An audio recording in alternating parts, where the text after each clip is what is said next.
said shit. Welcome to Trash Talk MMA. Smile on my face, behind my back, and talk trash. The #1 podcast for news and insight that matters in the world of mixed martial arts. I don't want to hear it. Brought to you live and unfiltered from all four corners of the globe That's what you said. by MMA aficionado Antoine Pelche. Yo, and welcome to the Trash Talk MMA podcast. I'm your host, Antoine Pelche, and today I have an exceptionally special guest on my show, CEO and owner of One Championship, Victor Cui. You got it. Did I pronounce your name? Victor Cui. Wow, I got off the first guess. Yeah. I meant to ask you before even saying it. That's all right. I'm not. I get a lot of different variations on it. So, Victor, I know you're one, if not the busiest person in MMA in Asia. You just had your ONE FC 26 event, your One Championship 26 event in Manila last weekend. Was that a big success? Yeah, Manila is always a fantastic place to go to. You know, I'm Canadian and proudly Canadian, but my father's Chinese and my mother's Filipino, so we have a lot of close ties whenever we go to the Philippines, and the reception that we have there is always huge. You know, we throw a press conference and you're talking 300, 400 people at a press conference to just talk about nothing. You know, like when we launch a press conference, it's actually getting a little bit ridiculous because we've got to find bigger and bigger spaces. And the last couple of press conferences that we had, we just held it in a shopping mall in the middle of the biggest shopping mall there to accommodate everyone. But it was a great night of action. Filipino fans love One Championship. We've been there for a long time. Our tickets sold faster than they ever have for this last event. So I can see that the momentum for the sport and the momentum in that country is growing quickly. And our last card in Manila, we had Brandon Vera on it, Yep. which was insane. I didn't think we were going to be able to top that, but we did this time around. I wish the main event went the full distance, but you know that's the way it goes. Yeah, that was a bit of a shocking turn of events to see what happened in the Ben Askren main event. Now, your next event is May 22nd in Singapore, headlined by a great title fight against Aoki and Ando. Koji Ando. Koji Ando. We'll get to that, but right now we are about 24 hours away from the biggest fight to ever happen. Talking about the Pacquiao Mayweather fight. I know you have. Who? Who's that? Yeah, Who that? never heard about him. Who are those guys? Yeah. So Maypac is about to go down, and I know you have a relationship with Pacquiao. Would you like to talk about that? Sure. Manny Pacquiao last year became a shareholder, so he's a co-owner in One Championship. So of course we're supporting him all the way. I think Mayweather's also another great champion. It's going to be a great fight. But you know, they say in the Philippines when Manny fights, the crime rate drops to zero. Because basically everybody just stops, everything, pulls out TVs, drop in the middle of the street, and they're all watching the fight. So it's quite crazy. It's great to have him on board. He's been a huge supporter for us. You know, Rich Franklin, he just had Rich Franklin at his house in LA a couple of days ago to hang out at his place, which, as you can imagine, inside of a week before his fight, it's already a frenzy. And the fact that he accommodated us and had Rich Franklin, he's our vice president, out there with him was good, was exciting. Yeah, I definitely want to speak about Rich Franklin. I also want to speak about Matt Hume. I know you guys have brought in some real all-star talent to really blow up your organization. What do you think is going to happen tomorrow in this fight? You know, man, I'm clearly on the side of Pacquiao, and I think that I've never really been a big fan of Mayweather's style of fighting because I found it quite boring. He's a tactician, and he's a great fighter, and he's talented and a defensive genius, but it doesn't make for the most exciting kind of fights and the all-out, you know, kind of brawl that I think most people like to see. I think tomorrow, I think it's a tough fight for either one. I don't think it's nearly as clear-cut as people think. What are the betting odds? Mayweather? Actually, I don't know. Oh, you mean for me? Yeah, Mayweather's probably. I think he's. I'm going to guess that he's probably the favorite. Yeah, but he's got a longer reach, and so a little stronger. Never lost. Yeah. So, but this is the thing, and you put two old lions together like that, you never know how it's going to go, right? They both have enough information to know what each other's game and what each other can bring to the table. Now, we were talking about this before we started recording. Being here that we're in Singapore right now, we're going to be watching this fight at noon tomorrow. Yeah. Starting 9 a.m. I think. How do you like to? What do you do when there's a big fight on that's based in North America and that starts at this time of day? Me living on the West Coast, when I used to be in LA or Vancouver, I'd always have my buddies over. We'd fire up the barbecue, and the prelims for UFC would start at 4 in the afternoon. By 7 o'clock, everybody's already got a good buzz on. We're having some food, and it gets to be pretty rowdy, because it's like a Saturday night event. Yeah. Since I've been out here in in Thailand and in Singapore, there's all these events that occur in the mornings on Sunday. It just feels awkward. Yeah. I mean, did you ever live on the West Coast of the States? Edmonton, not so. Yeah, not quite West Coast. Not quite West Coast, but one time zone away. But that's the whole thing with sports in Asia. What people don't realize is that, and for the last 3 decades, Asia has imported sports from the West and from Europe and North America, and we've imported our heroes, our Tiger Woods, our Roger Federers, our Beckhams, our Messi, like all these heroes, because rightly so, they're the best athletes in the world out there. Yeah. But it also has meant that we've engaged and watched sports on those time zones. You're watching EPL, as you know, here in Asia, football is gigantic, as in soccer is gigantic, and you watch that on a Wednesday morning if you're watching Champions League at 3 a.m. or EPL on a 2 a.m. on a Saturday. Like you said, primetime sports, NBA is going to be on a Sunday morning at 7 a.m. So those it's hard, man.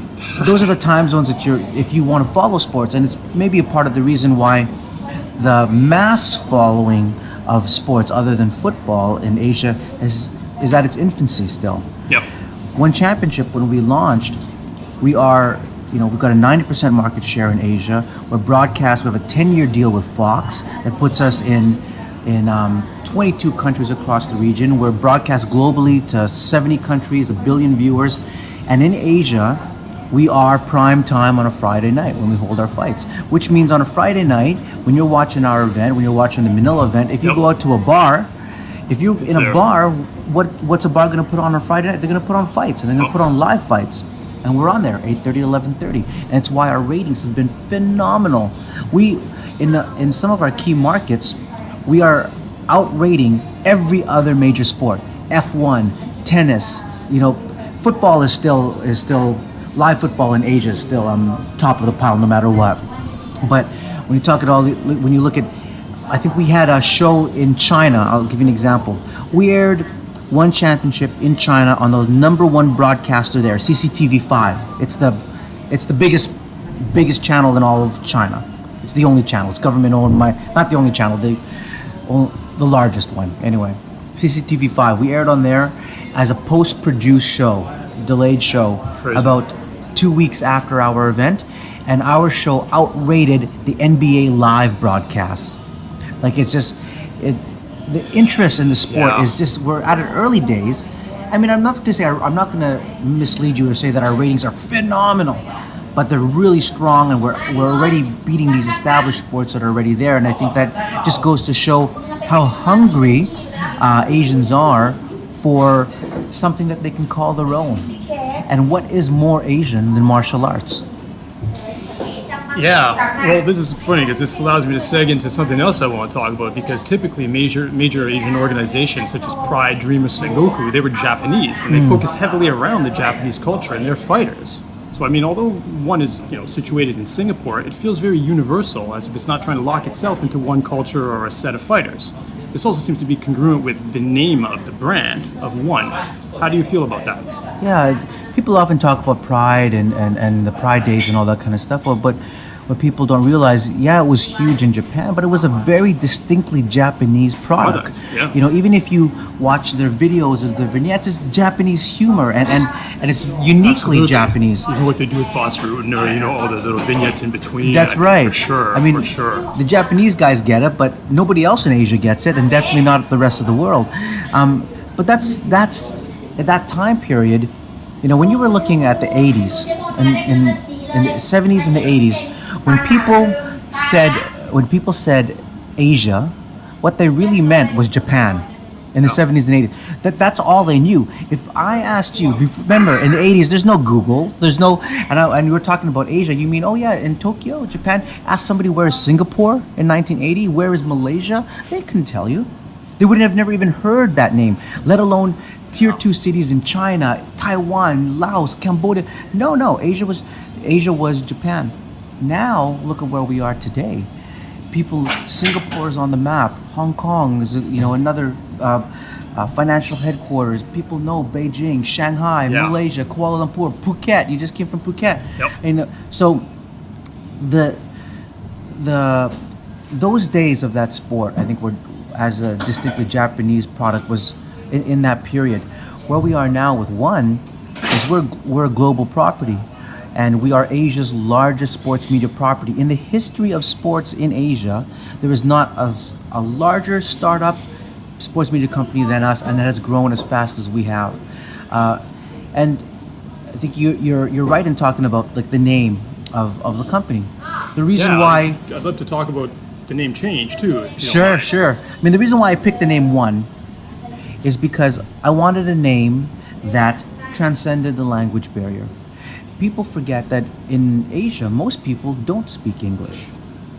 There's a lot of countries that do speak English, but it's not the first language for most people. Singapore's fantastic for that, by the way. It is. It is. Yeah, easy to get around. Singapore is Asia light. Asia light. But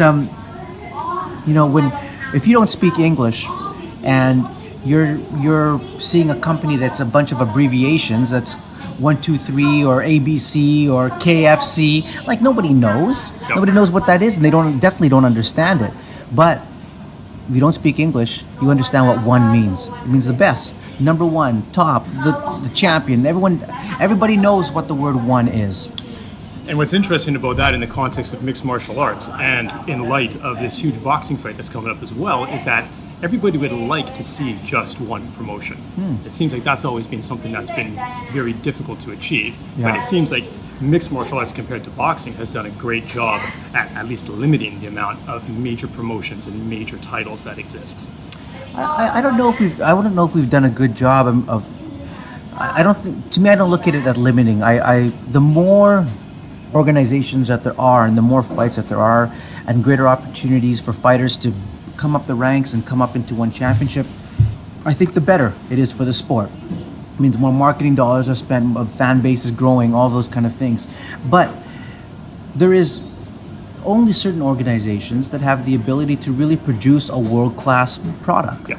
You have to have a world-class team. You have to have world-class management. You have to understand multiple aspects of the sport, not just competition or not just the fighter mentality or just the official side. To make a global sports property is a complex piece, and not everybody has the background for that. Now you do. You've been involved with the sports media industry for 15 years before you started One, correct? Well, coming on to 20 years now, I think, actually. If you add on the years you've been. So what are some of the qualities that you developed, some of the relationships that you developed during those 15 years that has allowed One to blossom so quickly and effectively? I have a phenomenal team. That's what I would say. First and foremost, I have the best people in the industry. Now you're talking about the guys that work at One Championship are now, without a doubt, the most experienced and the best people in this industry in Asia, in the world, because we've done events all across the region. We've done multiple events in multiple countries, and every country that you go to is a different culture, different government, different religion, different rules, different set of operations of how to do the business, and being able to do that and have that knowledge base is significant. And to your question about what are some of the things that has helped me is, without a doubt, my time at ESPN, based out here in Asia, was a huge learning curve and an opportunity for me, because in that capacity, I held and executed events for television all across Asia, in almost every country in Asia. So having relationships from the ground up, from a supplier to the military to the Minister of Youth and Sports, Crazy. I had all of those in place when we launched, by the time we launched the company. So that side of the event execution for us was actually the easier piece of the equation. And then because all I'd done was sports media, and been so fortunate in my career that I've worked with the biggest organizations in the world that are multi-billion-dollar sport properties that showcase the best of the best. The Olympics, World Championships, PGA Tour. These are guys that know what they're doing and how to deliver a world-class standard. And then ESPN. They set the standard. Yeah, they set the standard, exactly. Set the standard. So it really allowed me to take that experience and apply it to one championship, saying, okay, this is the standard that we've got, and this is what we're going, and this is how we're going to deliver content. 3.5 years ago when we launched, we were already shooting in HD. If for people that don't live in Asia, they don't realize that HD is still a new thing. HD is the standard in North America. Anything less than that, and my skin starts to crawl. Yeah. Most countries you go, 3.5 years ago when in Asia, most countries you went to don't even have an HD camera. Like there's no HD anywhere. Jeez. You know what I mean? Yeah. They're thinking about it, they're talking about it. But we were shooting on HD already from our very first event, so that our entire archives was built on that. So there's technology lag in the region. But again, it allows you to set the standard, right? Set the standard, yeah, exactly. So speaking of your world-class organization, the people working for you, you have two members of your team that I'd love to delve on a little bit. First of all, Matt Hume, the VP of Operations, and he's your matchmaker as well, correct? That's right. So how did Matt Hume has a huge history working with Pride and Dream as he was there at the head of their officials. Yeah. What's your connection? What's your relationship with Matt? Matt's the best of the best. I mean, he's a legend. There's not a single.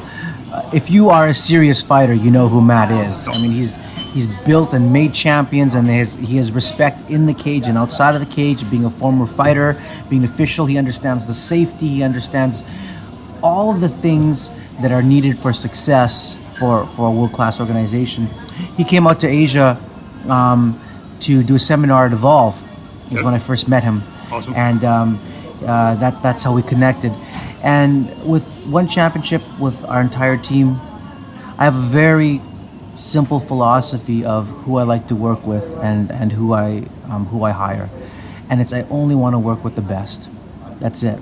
If you are the best at what you do, if you are in that top 1%, if you are driven to improve yourself and to be the very best that you can and learn and continually grow, you're somebody I want to be around, because that's what I want. I want people to push me. I want people to push themselves. I want to be able to push people. And I believe when you bring great people together who want that growth, you're going to produce great things.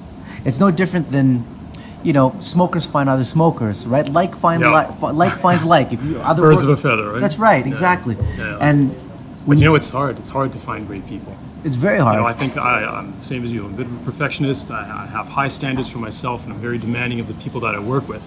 And it's not always easy to find the people that are able to identify and relate to the vision that you have. Sure, that's why they're the top 1%. The 1% are hard to find. If you're looking for the average, they're everywhere. Yeah, a little too much actually, right? Mm-hmm. So and Matt's also the head trainer at AMC Pancration. Mm-hmm. Demetrius Johnson and your champion, Bibiano Fernandez. Yeah, that's right. So Matt's been a huge asset for the organization. What's great about him is he knows how to make exciting matchups for the organization, which is difficult because we have a lot of young fighters that are up and coming, and you want to give them the right platform and the right opportunity to expand themselves and grow. But he's also been a big part of the reason why we are so efficient in setting the highest standards in everything we do on the competition side, because he's been able to build that for us. We work closely with every gym, with every fighters, and the standards that we have are bar none to anyone else. Excellent. So getting back to the matchmaking, one thing I wanted to talk to you about as well is for longtime fans of MMA who've had limited exposure to a large part of the one roster, how does the matchmaking take into account Western fans, or does it even attempt to do so at all? Well, are you trying to go after the North American and European fans, or is it more of a philosophy of you're just going to make it your own unique, compelling product, and that in itself will have fans gravitate towards it? What I believe is showcasing to the world the best athletes in the world on one championship, and particularly giving an opportunity for some of the best up-and-coming Asian talent that's out here. When I think the reason why people are interested in one championship all around the world is because Asia is the home of martial arts. And when you say to somebody in Brazil, Canada, France, Germany, Russia, hey, you want to see where the next Bruce Lee is? He's coming out of Asia. People are like, whoa, that makes a lot of sense to me. You mean the next Bruce Lee's coming out of one championship? Let me take a look at that, right? Nobody ever says martial arts, oh, that's Australia. Or martial arts, that's Canada. No, nobody says that. It's synonymous with Asia. Yeah, the heritage there just doesn't exist. And there are so many talented fighters here, because the difference about this sport compared to any other sport for Asians is that we have a fantastic foundation in it already. If I were to tell you, oh, the next Wayne Gretzky is coming out of Singapore, you'd be like, well, what? That doesn't make any sense. Do they even have a skating rink? It's hard to find ice for my drink, right? Exactly, yeah, right? Let alone skate on. Or if I were to tell you the next tennis champion is coming out of Malaysia, it's just like, well, that doesn't make any sense. But in Asia, everyone's been doing martial arts. So if you want to take a Lumpini world champion in Muay Thai who's been fighting since he was 5 years old and has a professional record of 110 professional fights with 98 KOs or whatever insane record he might have, and then you give him the ability to take his to learn a ground game and to study jiu-jitsu, man, you're talking about developing a whole new warrior that already has a foundation that is above and beyond anybody else that's an MMA fighter. Now, of course, can he learn that transition? Can he get the ground game? That's a whole different thing. But the fact is, he has this solid foundation of martial arts already. I don't care what your weakness is. And the cultural support of where this is what they do. Yeah. You know, like when you go and you spend time in Thailand, you see 3-year-olds, 4-year-olds throwing head kicks. Yeah. Like, this is what they do. Yeah. And imagine if we can educate them into the viability of being a mixed martial artist and not just a Muay Thai fighter. And if they can start learning those skills and spending time in the gym at the age of 3, within 3 to 5 years, you're probably going to get some incredible fighters coming out of just Thailand. And that's what you see. And I think in the next 5 years, I think the majority of gyms in Asia will basically be MMA gyms. Because nobody wants to just go to a pure boxing gym anymore or a Muay Thai gym. They want to do Muay Thai on Monday, boxing on Tuesday, and wrestling on Wednesday, and so on and so on. And they can't make a living at it. They can't make a solid living. The guys making a living in Muay Thai, they're fighting 3 or 4 times a month, and they're smashed to pieces by the age of 25. You know, the shelf life there is just tremendously low. Sure. And the wear and tear. I mean, it just fascinates me. The grueling pace that these guys put themselves through. How they just take fights against anyone, anywhere, anytime. They don't even know who they're fighting when they show up a lot of the times. It's pretty crazy compared to a mixed martial artist who fights, 2 times a year now? Some of these big guys, Cain Velasquez has fought once a year for the last 3 years. He's a champ. It's a different routine. Now let's talk about Rich Franklin. Sure. Actually had that's a man at a whole different level himself. Yeah, I had the pleasure of meeting Rich Franklin at THQ when I was working on UFC 2009. Had a really nice talk with him. He just seems like such a level-headed guy, and that he's just neck deep in this sport as well. Why'd you get Rich involved with one? There's a reason why Rich Franklin is a legend, because he is not only a very, very talented athlete, he's incredibly smart and a phenomenal man, a great asset to the company in terms of our media, our public relations, our strategy, and all the areas that we can grow. And I also met him when he came to Singapore, and he spoke at a couple years ago. I held a martial arts summit in Asia, the first ever summit in the world, and the largest in Asia. We had about 500 people come together, had the brother and sister of Bruce Lee here, sponsors, media, every major player in the world of MMA. If you owned a gym, if you were an athlete, if you were anyone that was in that world, we brought them together for the one summit at that time, and flew everyone in and hosted them at Marina Bay Sands for a 3-day conference out here. And Rich Franklin was one of the guest speakers to talk about the life of an athlete and the opportunities and his career and what he did and his thoughts of his life after that. We met and got along really well, and offered him an opportunity to come on board as vice president. That's very cool. So what are some of the results that you're expecting Rich Franklin's involvement to bear fruit for one? Oh, it already has. He's been a huge asset for the company in terms of even just our media appearances, to lessen my workload. I mean, I'm traveling 5 days of the week, all across the region. You know, we have 24 events on our calendar this year. We're in every major country across Asia, so I'm just perpetually on the road, and he does a lot to ease that pressure on the public relations side of things. He's also a big asset on our strategies. He leads new areas of business development for us that we're exploring. Excellent. Now, one sport's an impressive roster of champions. I mean, you have Shinya Aoki, legend, Viviano Fernandez, he's whooping ass all the time. You got Ben Askren, undefeated. You also have a bunch of big Western names like Brandon Vera, James McSweeney, Roger Huerta, and then you have a plethora of local Asian fighters. When one signs fighters, whether they're rising or veteran, what are some of the qualities you're looking for, and how do they need to fit within the philosophy of the organization and the direction it's trying to go in? What sort of fighters are you looking for? Well, first of all, we're looking out for the best in each country. Now, of course, the talent level in each country varies depending on their exposure to MMA or where they are as a martial art. You know, we talked about Thailand as an example. Fantastic martial artists in Muay Thai, but at the early days of becoming MMA fighters. Well, this 22nd of May, a Lumpini World Champion, Ku Rong, is fighting for our inaugural strawweight World Championship in Singapore. So that fight is a watershed moment for Muay Thai and for Thailand, where you're going to see a Muay Thai world champion competing in essentially a dual sport athlete. That kind of stuff is very exciting. One of the focuses that we also look at is the opportunity to build local heroes and tell those stories around the world. So in each country, you know, going back to my earlier point about importing Western sports, in Asia, we're so hungry for Asian heroes. We don't have any sport heroes that we can call our own. We're so hungry for Asian heroes that Jeremy Lin comes here, and he's as American as you can be. He barely speaks Mandarin, and China and Taiwan, he's like ours, he's ours. Tiger Woods is 1/30th Thai, but he goes to Thailand, and you know, everyone, something like that. I don't know. You know, hear that. His mother is part Thai or something. Okay. Yeah, and people are like, oh, he's Thai. We are just dying for heroes because the world of sports is still new in Asia as a career. There are, of course, pockets of huge development, cricket in China, or baseball in Japan, which are fully developed nations, but I'm talking in general right across the region. Now, being able to deliver these local heroes is a fantastic story. I'll give you an example. In Malaysia, we have a young up-and-coming athlete. Her name is Ann Osman. She is, I think her record is 3-1 right now, so a very, very young pro athlete.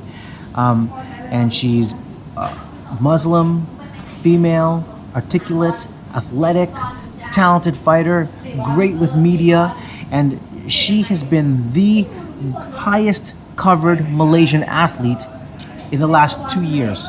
She was on the front page of New York Times, a 2-page spread in Time magazine. She just did a 45-minute feature show on her on Al Jazeera that went global. You know, like just phenomenal coverage. And why? For a fighter who's, you know, at the early days of her career, is because she's inspirational. She's inspirational to Asian women, to Asians as a whole, to Malaysians, to Muslim people, and they have a chance to see their local hero on a world stage of one championship broadcast to 1 billion viewers. This is what they've been dreaming of their whole life. If you are a martial artist in Asia, you've been doing Taekwondo for the last 20 years, you're a 6th Dan Taekwondo black belt, you've won gold medals at the Asian Games, gold medals at the SEA Games, gold medals here, whatever competition. When you finish that competition, you take your gold medals, you go back home and you go to your job at whatever you do. And that's it. There's nothing you can do. One championship gives these guys this opportunity to be not only in front of an entire 20,000-seater stadium, but broadcast globally to showcase what they've built their life around. It's what they dream of. It's like if you and I are concert pianists and all we've ever done for the last 30 years is practice piano and all we've ever played in our house, you dream of being on a stage. Having that outlet. Outlet for the recognition. That's right. You know. And now, these athletes that have been in each one of the countries, have this opportunity with one championship to showcase their talent and bring their legions of fans that have supported them in that particular sport, and it's huge. I'll give you another example. We have a fighter who is Malaysia's silat champion. Silat is the national sport for Malaysia. It's like the competitive version of it is a derivative of taekwondo and judo throws. It's kind of a mix, traditional sport, but participation rates in Malaysia, it's the national sport for them, right? Yep. Culturally, government supported, government funded, all that kind of stuff, and millions of silat practitioners in that country. Well, the national champion in Malaysia, a guy called EP043 is one of our fighters. Well, when he fought on the card, he can sell 5,000 tickets himself, because for the first time in the history of silat, it's going to be showcased on a global broadcast with their champion representing their sport, representing their nation. And you have that, and you've got these internation rivalries that we can play on and showcase that. So go back to the question of who do we sign? It was an awesome answer. Who do we look at? I'm finding this fascinating. I want to showcase these phenomenal talents in Asia that are up and coming and the best in each country. Are they the best in the world yet? Not yet. Do they have the ability to be, or potentially? Of course, they can. Yep. But in the meantime, they ignite the nationalistic fervor. They ignite the pride in each one of these countries to showcase Asian martial arts as a whole to the rest of the world. We continually look for top fighters from everywhere in the world who want to commit to one championship, who want to be a part of what this is and of what we're doing. It's not easy if you're an athlete and you live in a different time zone, you live in North America, to fly out here, it's a challenge. Yep. Well, I know that. So you have to have a different level of commitment of what you want to do. So, I mean, I think that's a really cool answer that you gave, that, and as a Westerner, you really just brought it to my awareness of how there aren't these star hero sports idols. And that brings us to, a really relevant piece of news right now, like what's happened with Jon Jones in the United States. Obviously, in the United States, sports heroes are put on a massive pedestal. How do you feel about what's happened with Jon Jones? How do you feel that he's disrespected the fans? What do you think about this? This guy who's at the top of his game, literally virtually an undefeated champion who had everything ahead of him and has gone on to, to a series of PR and legal blunders. He's stripped of the title, suspended indefinitely. How do you feel about that, based on, just as a counterpoint to what you just described about how people here are just starving to just even have an outlet and to be positive, to be inspirational, to be a role model? Yeah. Well, I can't speak to him in his particular case. I believe that in one championship, what we look for in our fighters, in our team, is people that are of the highest level of integrity. We look for good people. I want to be around, whether you're a fighter or an official or media or supplier, I want to be around people that believe in what we're doing, believe in wanting to take martial arts to another level and grow the sport in Asia to levels it's never seen before. This is the first time, imagine this, in Asia, martial arts has been here for over 5,000 years.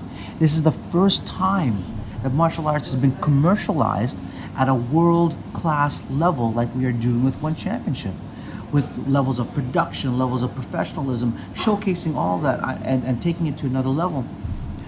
And those are the people that believe in that vision that I want to be around and where we want to go. I think what's quite different about martial arts in Asia is that the fighters that we have on our roster most of them have already dedicated their life to martial arts. You're not talking about somebody who woke up at 23 years old and decided, I'm going to be an MMA fighter, and went to a gym. No. And then started training, which, you it's get anchored that. in their childhood. They've been doing it for 15, 20 years. So if you are a martial artist who's been practicing whatever martial art for 15 years, you are a leader in the community. You have tens of thousands of students. You have schools and gyms that all look up to you as an inspirational leader. And you now represent all these people in the community. You're a pillar of the community, and now you're fighting as a professional fighter in MMA.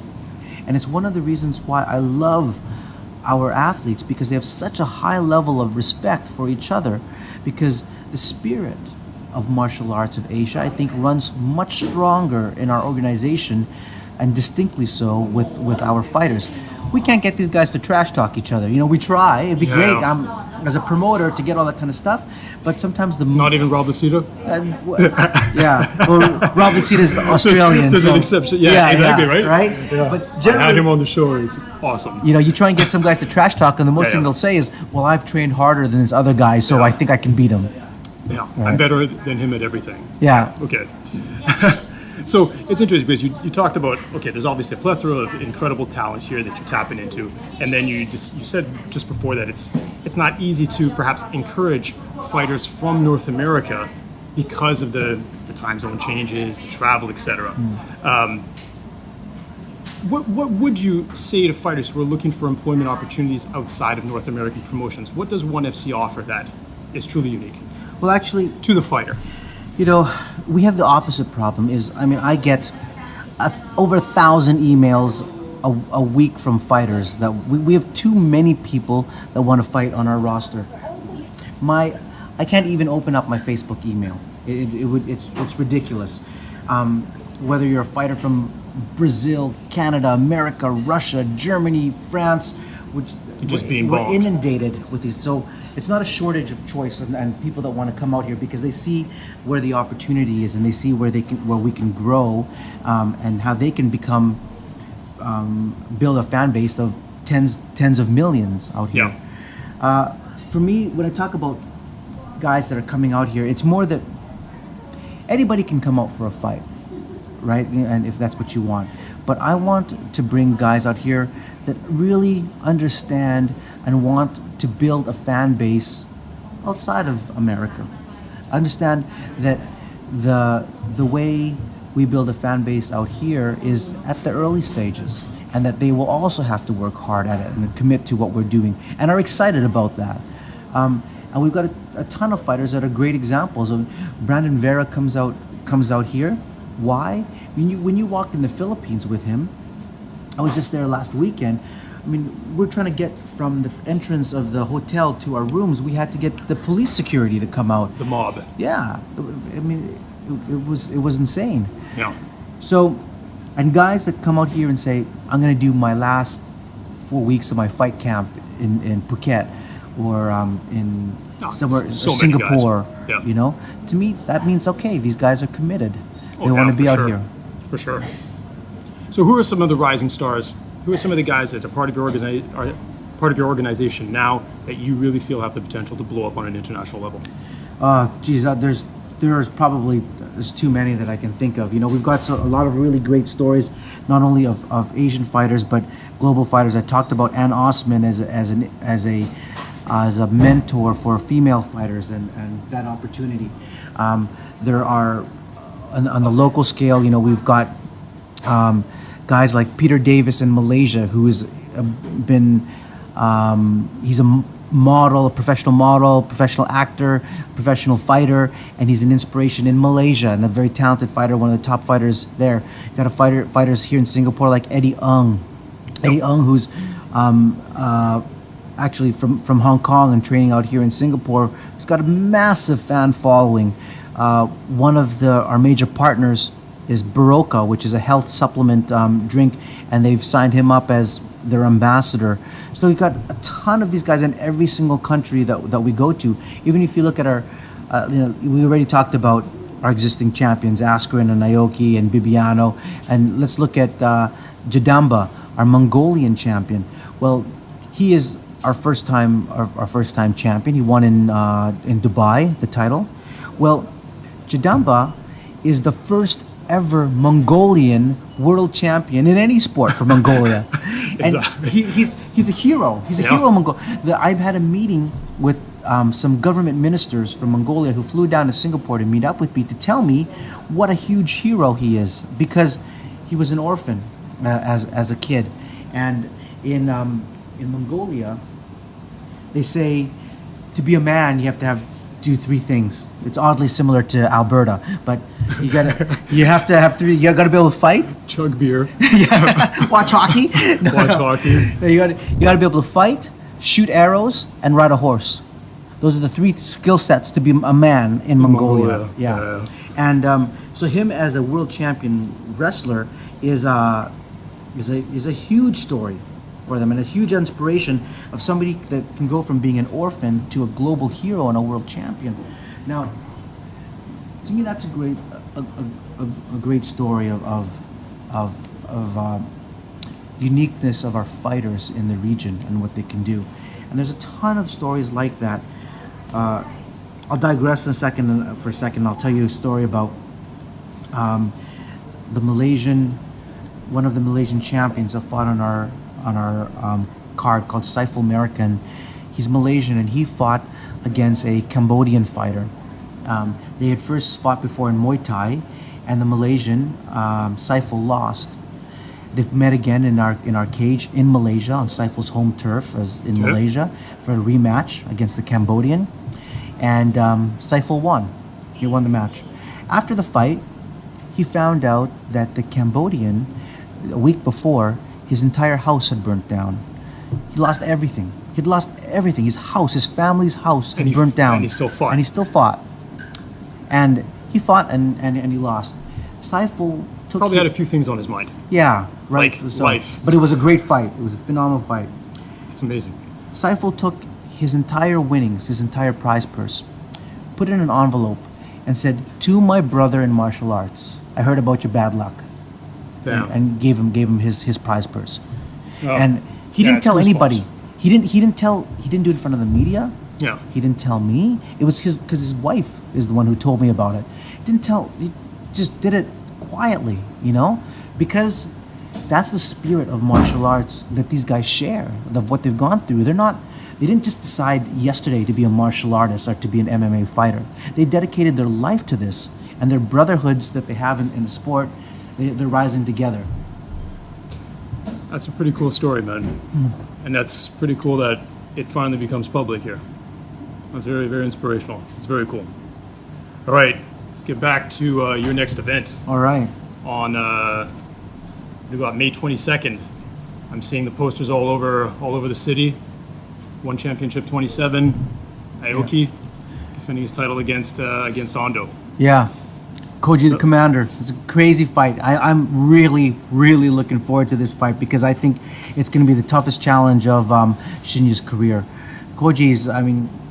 He is a fierce competitor, and he's rightfully so our top contender on this.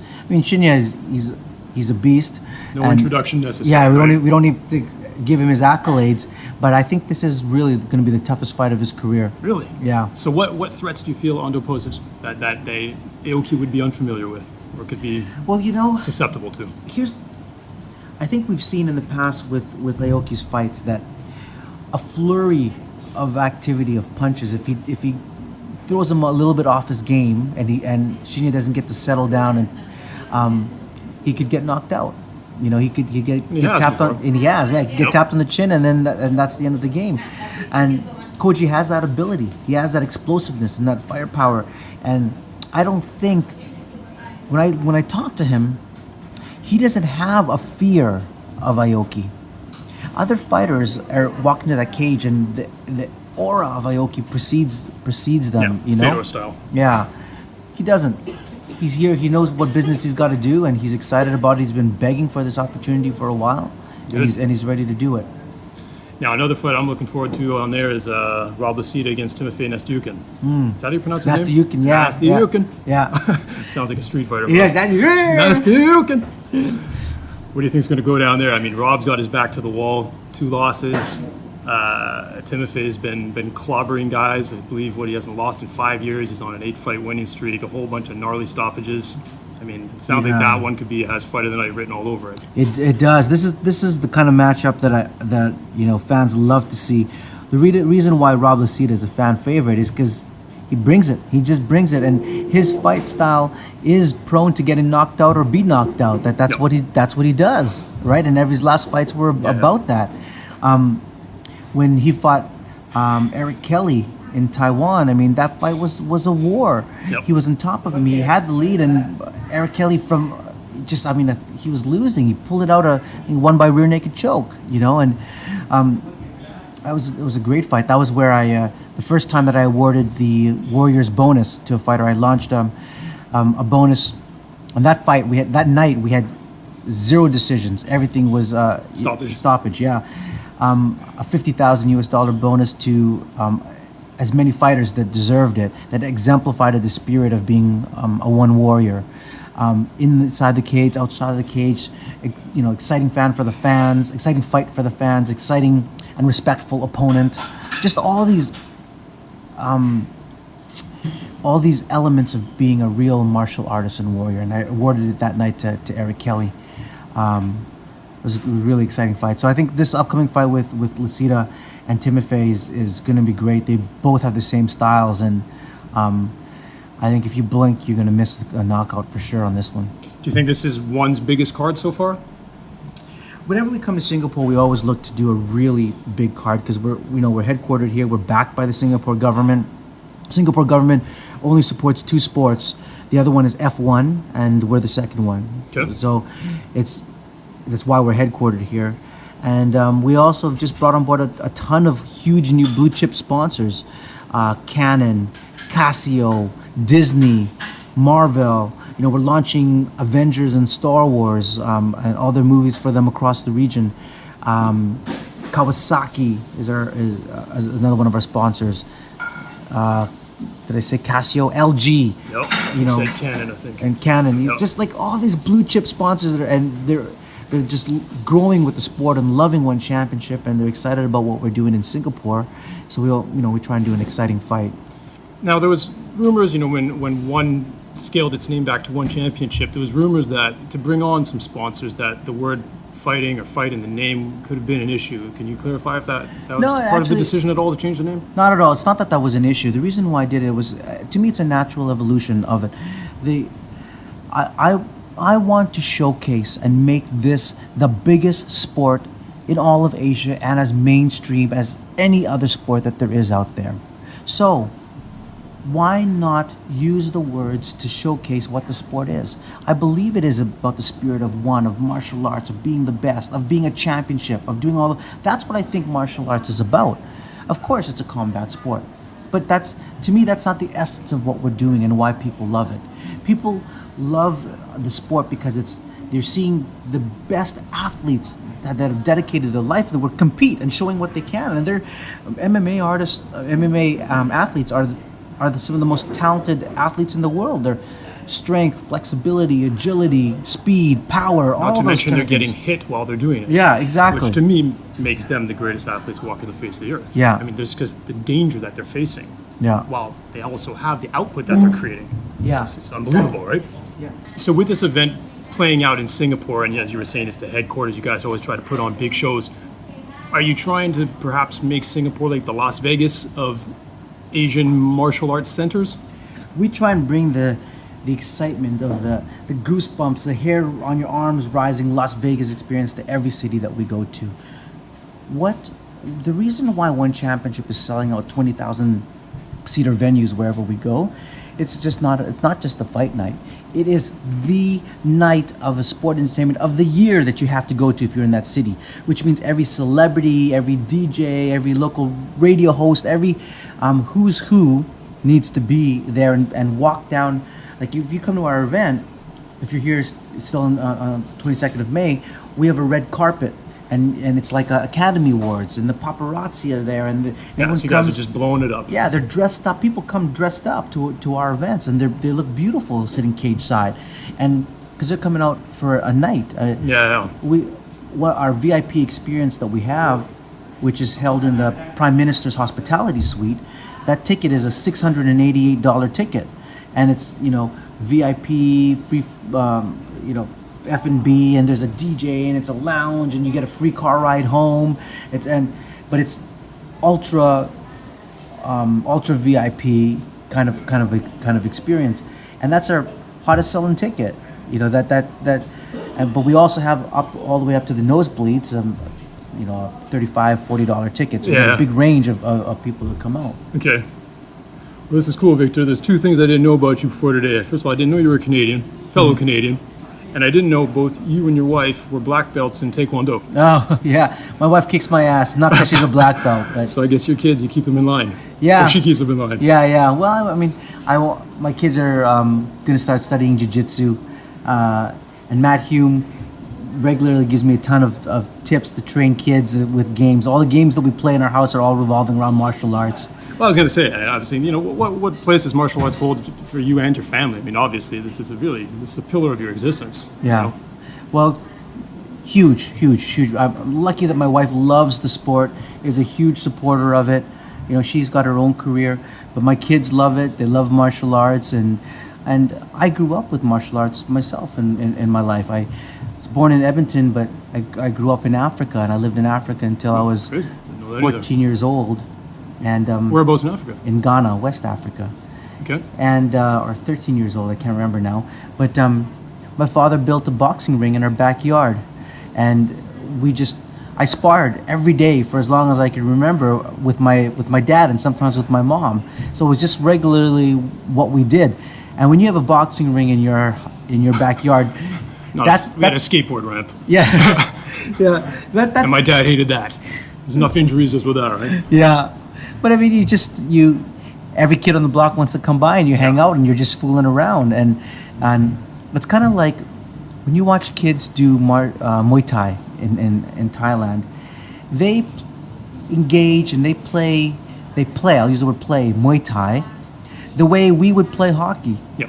You know, to some people, to think, oh, go stand between the pipes and be goalie and block a ball, a street hockey ball or a puck. That's just like, oh my God, that's so scary. That's And gonna it be kills. insane. If you get hit with those orange Orange one, yeah. plastic balls, when they, oh my especially God. when they freeze up in the winter. Oh, it's just right? brutal.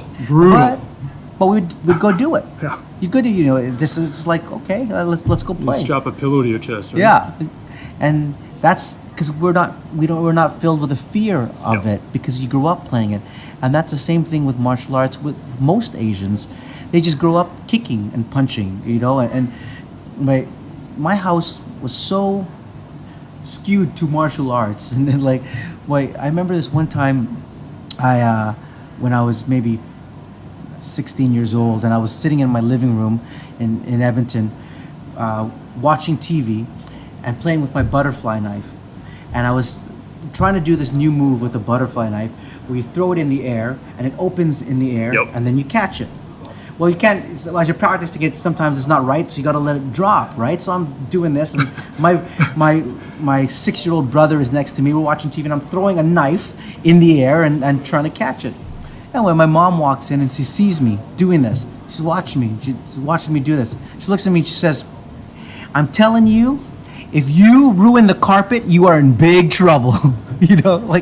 Yeah, my mother would have said, if you cut off your knife, you've got to throw your foot with that knife. Don't come running to me. Yeah, it's not about. But her concern was not about the safety. Forget the fact that your teenage boy's throwing a knife in the air and trying to catch it. She's like, if you ruin the carpet, you're in trouble, right? Because I think she probably gave me that knife, actually. So what's next for the rest of the year for ONE FC? One championship, excuse me. Yeah, no, we got a busy year ahead. 24 events on the calendar. How many you had so far? 4. 4. 3, 4, yeah. And we're expanding to a ton of new territories this year, several new cities in China. And so that makes it a busy year. Because my goal is to have one championship, an event every Friday of the entire year. I want MMA to be ubiquitous. Man. I'm loving it right now. How there basically is now. Yeah. Between the 4 big organizations, there's pretty much a fight on every weekend now, and I love it. Yeah. It's just now it's a challenge to actually keep up and be current with the fighters. And I consider myself a bit of an MMA Wikipedia, and even myself, I'm just like, wait a second, who's on this card? It's like, you're like, who are these dudes? It's like, and I mean, it's at the highest levels. Even in the UFC, you're just like, who are some of these guys? Because they're just going all over the world. So, but there's no such thing as too many fights. Yeah. Just that's at least as far as I'm concerned, and I always make the effort to. I'll get up in the morning. The alarm clock's on at 6:30. If the shows are broadcast in the States, I'm waking up and watching them. Yeah. Excellent. Well, listen, Victor, I know you're the busiest guy in MMA in Asia, so thank you very much for taking the time to do this. I think everybody's going to find out a lot of things about you that they didn't, and I'm really glad we took the time to talk today. No, I appreciate it, man. Thank you. How can people follow you on social media? You can follow me on Twitter if you want some breaking news, Victor1FC. That's Victor ONEFC. Or visit our website, still1fc.com. Excellent. This was the Trash Talk MMA podcast. I'm your host, Antoine Pelletier, with CEO and owner of One Championship, Mr. Victor Cui. Victor, thank you very much. Thanks, man. Follow me on Twitter, follow me on Facebook. Peace. I don't want to hear it! Thanks for listening to the Trash Talk MMA podcast. Be sure to visit trashtalkmma.com. On my face, behind my back, they talk trash. And don't forget to follow Antoine on Twitter at Trash Talk MMA. That's what you said. Let us know you're listening. Who the fuck said shit? Use hashtag Trash Talk MMA.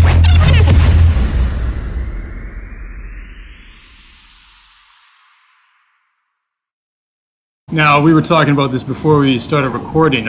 Being here that we're in Singapore right now, we're going to be watching this fight at noon tomorrow. Yeah. Starting 9 a.m. I think. How do you like to? What do you do when there's a big fight on that's based in North America and that starts at this time of day? Me living on the West Coast, when I used to be in LA or Vancouver, I'd always have my buddies over. We'd fire up the barbecue, and the prelims for UFC would start at 4 in the afternoon. By 7 o'clock, everybody's already got a good buzz on. We're having some food, and it gets to be pretty rowdy, and because it's like a Saturday night event. Yeah. Since I've been out here in in Thailand and in Singapore, there's all these events that occur in the mornings on Sunday. It just feels awkward. Yeah. I mean, did you ever live on the West Coast of the States? Edmonton, not so. Yeah, not quite West Coast. Not quite West Coast, but one time zone away. But that's the whole thing with sports in Asia. What people don't realize is that, and for the last 3 decades, Asia has imported sports from the West and from Europe and North America, and we've imported our heroes, our Tiger Woods, our Roger Federers, our Beckhams, our Messi, like all these heroes, because rightly so, they're the best athletes in the world out there. Yeah. But it also has meant that we've engaged and watched sports on those time zones. You're watching EPL, as you know, here in Asia, football is gigantic, as in soccer is gigantic, and you watch that on a Wednesday morning if you're watching Champions League at 3 a.m. or EPL on a 2 a.m. on a Saturday. Like you said, Shit. Welcome to Trash Talk MMA, On my face, behind my back, they talk trash. the #1 podcast for news and insight that matters in the world of mixed martial arts.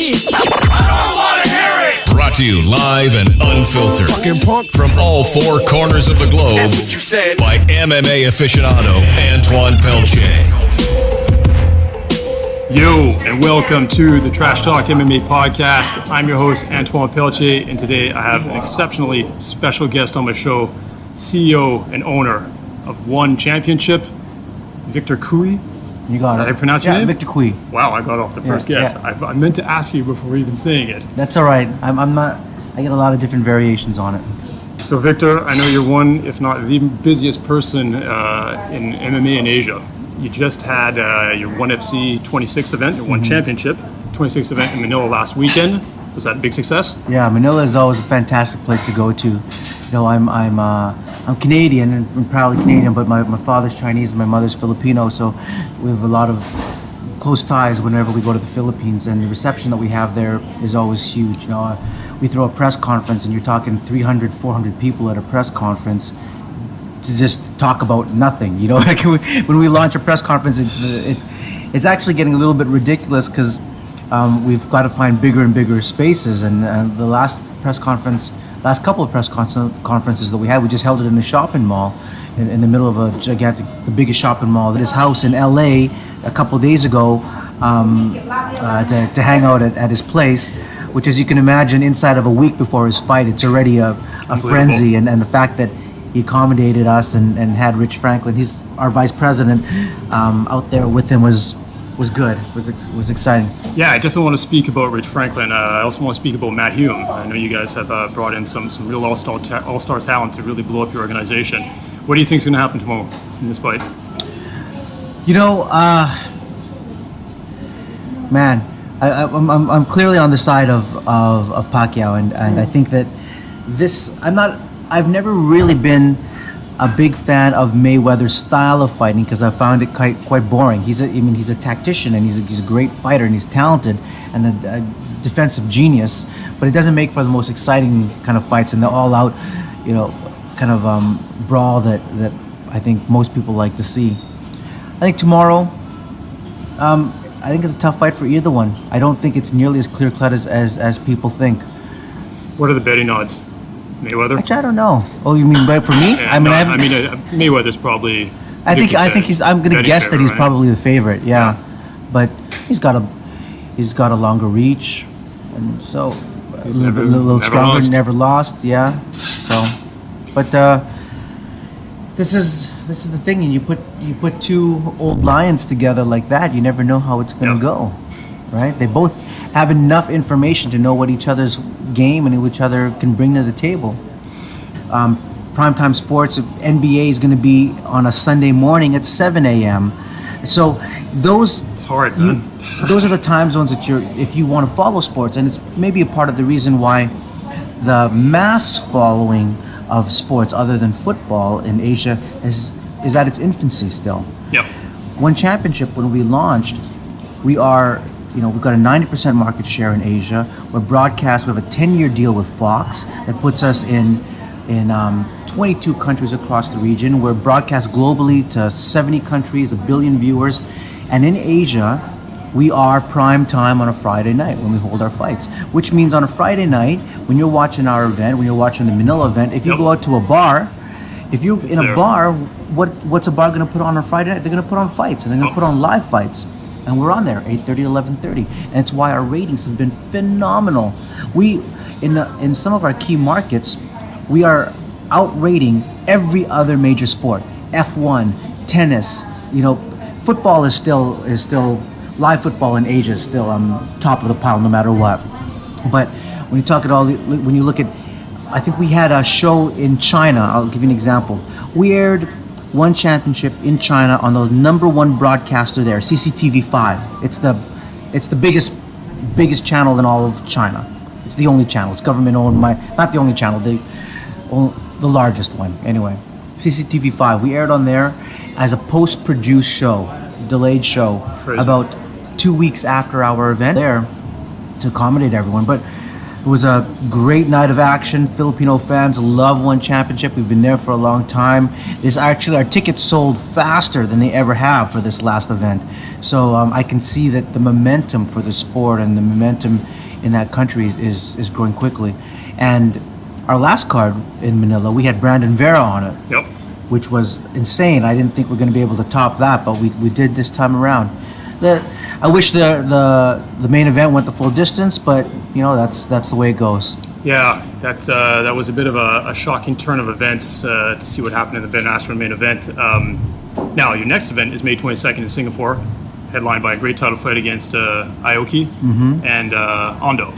Koji Ando. We'll get to that, but right now we are about 24 hours away from the biggest fight to ever happen.